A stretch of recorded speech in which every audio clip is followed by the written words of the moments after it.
السلام علیکم ورحمۃ اللہ وبرکاتہ۔ اللہ کی رحمت و برکت آپ سبوں پر ہو۔ حاضرین اور میرے دوستو، قرآن کی اہمیت کیا ہے، اس کی فضیلت کیا ہے؟ سنیے قرآن و حدیث کی روشنی میں۔ اس سے پہلے آپ حضرات کے سامنے قرآن لفظ کا کیا معنی ہے، دوسرا ویڈیو میں بتایا تھا کہ قرآن کیسی کتاب ہے۔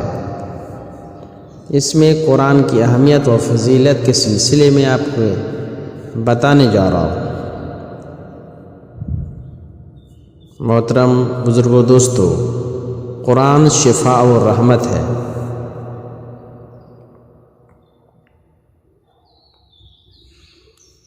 قرآن دلوں کی بیماریوں کا علاج ہے، شک کا علاج ہے، گمراہی کا علاج ہے، بے سکنی کا علاج ہے، سب چیز کا علاج اللہ تعالیٰ نے قرآن میں دیا ہے۔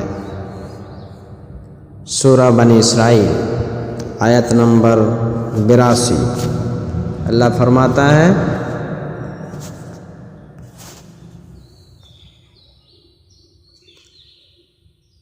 اللہ اس میں کہتا ہے کہ قرآن شفا اور رحمت بنا کر مومنوں کے لیے نازل کیا گیا ہے۔ حضرات، قرآن قیامت کے دن سفارش کرے گا۔ نبی پاک صلی اللہ علیہ وسلم نے فرمایا، قرآن پڑھا کرو کیونکہ یہ قیامت کے دن اپنے پڑھنے والوں کی سفارش کرے گا۔ بخشش کے لیے اللہ کے دربار میں یہ لڑے گا، جھگڑے گا۔ مسلم شریف کی حدیث ہے۔ یہ دنیا میں صرف رہنمائی دیتا ہے، آخرات میں نجات کا ذریعہ بنتا ہے۔ قرآن ایک اخلاقی انقلاب کی بھی رہنمائی کرتا ہے۔ یعنی قرآن نے ظلم سے عدل اور نفرت سے محبت، جہالت سے علم کی طرف انسانیت کو رہنمائی کرتا ہے۔ قرآن